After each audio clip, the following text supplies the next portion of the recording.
Therefore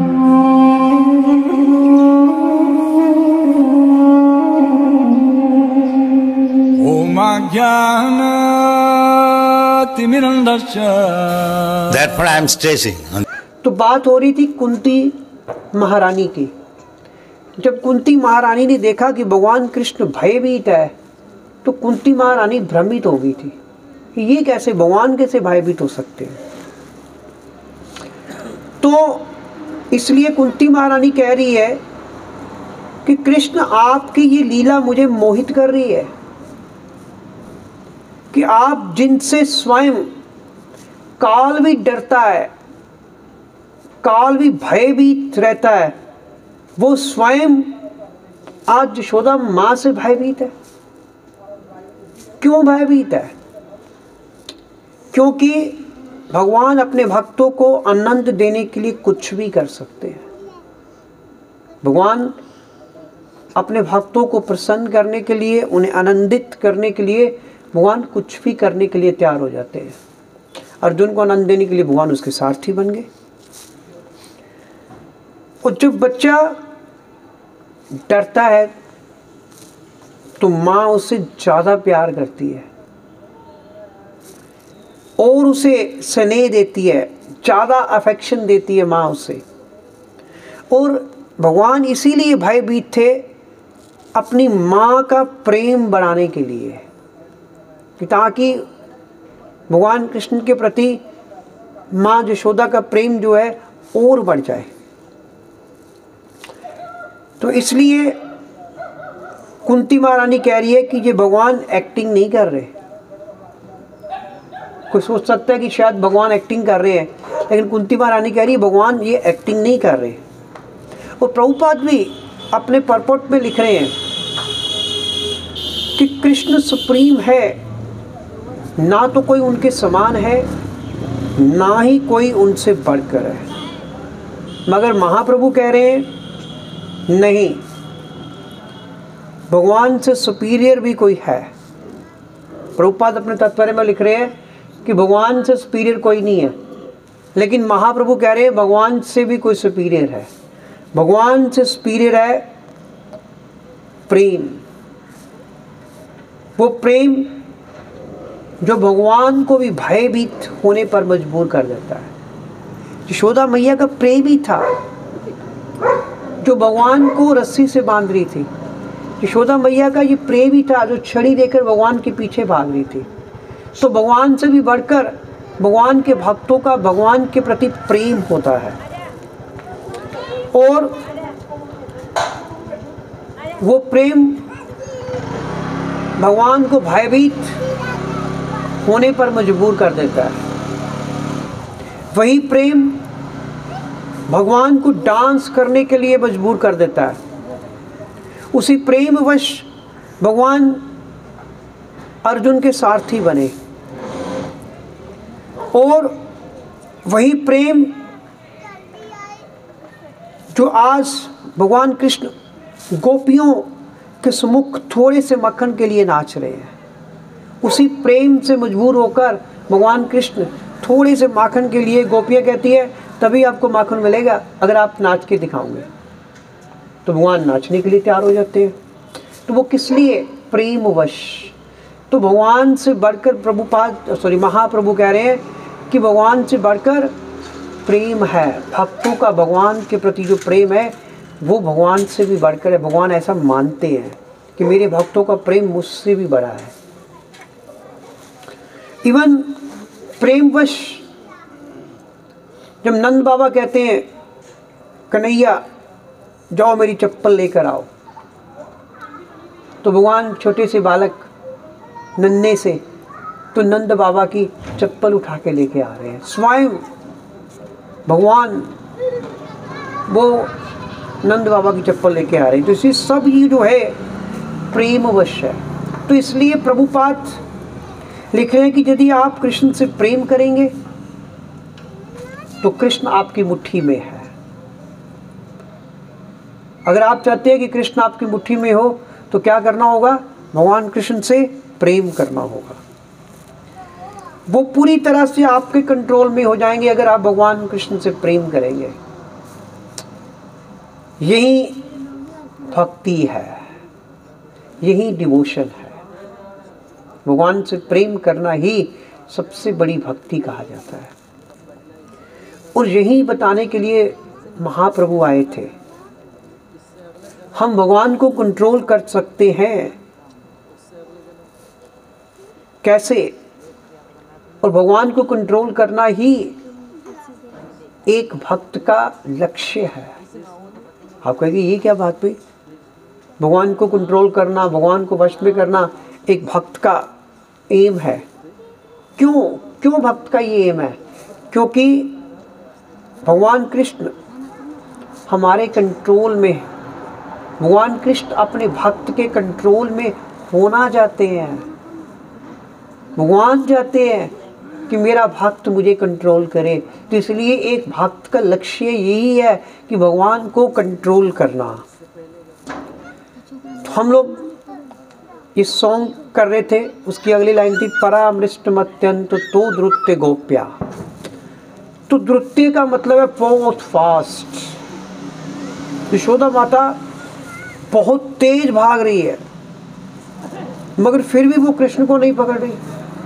और जबकि कृष्ण बच्चे हैं, बाल रूप में कृष्ण, छोटे छोटे पाँव हैं, छोटे छोटे उनके कदम हैं, वो इतना भाग नहीं पाते। और मैया इतनी तेज भाग रही द्रुत्य, फिर भी वो भगवान कृष्ण को पकड़ नहीं पा रही। प्रयास कर रही है, बहुत प्रयास कर रही है। परामृष्टमत्यंत तो द्रुत्य गोप्या। परामृष्ट का मतलब है बहुत प्रयास, लेकिन फिर भी वो भगवान कृष्ण को पकड़ नहीं पा रही। यही कारण है कि कुंती महारानी ये देख के मोहित हो गई। अरे ये क्या हो रहा है कि इतने छोटे से बालक को यशोदा मैया जो इतनी तेज भाग रही है पकड़ ही नहीं पा रही। तो ये देख के कुंती महारानी जो थी वो मोहित हो गई। और यही नहीं, कुंती महारानी भी भयभीत हो गई भगवान की तरह कि ये कंट्रोलर है भी या नहीं भी। और वो भगवान को याद कर रही है कुंती महारानी, और साथ में भगवान को भूल भी रही है कि ये लगती नहीं ये भगवान है, हो भी सकता है ये भगवान ही हो। कुंती महारानी ऐसे सोच रही है। और यदि आप लॉजिक लगाएंगे, यदि आप लॉजिक लगाओगे तो भगवान को कभी नहीं समझ पाएंगे। लॉजिक से भगवान को समझना बहुत मुश्किल है। इस प्रकार एक छोटी सी एग्जांपल है, बड़ी बड़ी कंपनीज होती है ना, बड़ी बड़ी कंपनीज में चीफ एग्जीक्यूटिव ऑफिसर्स होते हैं जिसे हम CEO कहते हैं। तो कई बार एम्प्लॉइज अपने ऑफिसर्स को, अपने बॉस को या अपने CEO को कुछ करते देखते हैं, लेकिन वो समझ ही नहीं पाते। उन्हें लगता है यार ये पता नहीं ऊपर ऊपर से क्या चल रहा है, ऊपर से उनको कुछ और ही लगता है, लेकिन CEO जो है वो कुछ और कर रहे होते हैं। कहने का भाव है एक एम्प्लॉई अपने बॉस की एक्टिविटीज़ को नहीं समझ सकता। और यदि एम्प्लॉई अपने CEO के एक्शंस को नहीं समझ सकता तो भगवान के एक्शंस को हम कैसे समझेंगे? एक आम व्यक्ति के एक्शंस को हम नहीं समझ पाते तो भगवान के एक्शन को समझना तो बहुत मुश्किल है। बाइबल ओल्ड टेस्टामेंट में एक व्यक्ति का वर्णन आता है, उसका नाम था जॉब, JOB। जॉब नाम का एक व्यक्ति था, वो बहुत शुद्ध भक्त था। He was a pure devotee of God. वो इतना शुद्ध भक्त था कि इवन माया, जिसे शैतान कहते हैं, क्योंकि बाइबल में तो उसको शैतान बोला जाता है ना, कि माया, जैसे माया मीन शैतान, वो भी उससे ईर्ष्या करता था। शैतान मीन माया। एक दिन वो भगवान के पास गया, माया भगवान के पास गई या शैतान भगवान के पास गया और कहने लगा कि भगवान मैं जॉब का टेस्ट लेना चाहता हूँ।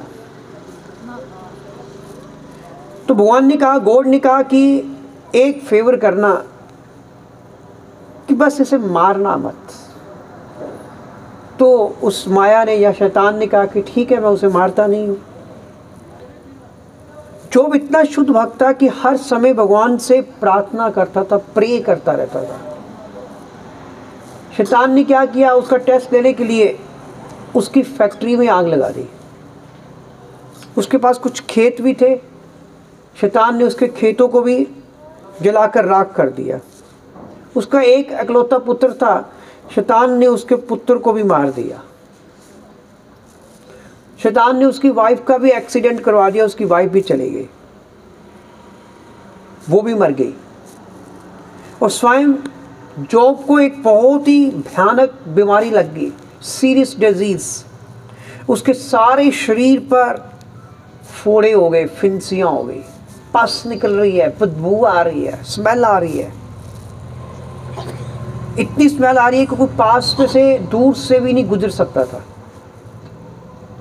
उसके फ्रेंड्स ने कहा कि तुम तो इतनी भक्ति करते हो, तुम्हारे साथ ऐसा क्यों हुआ?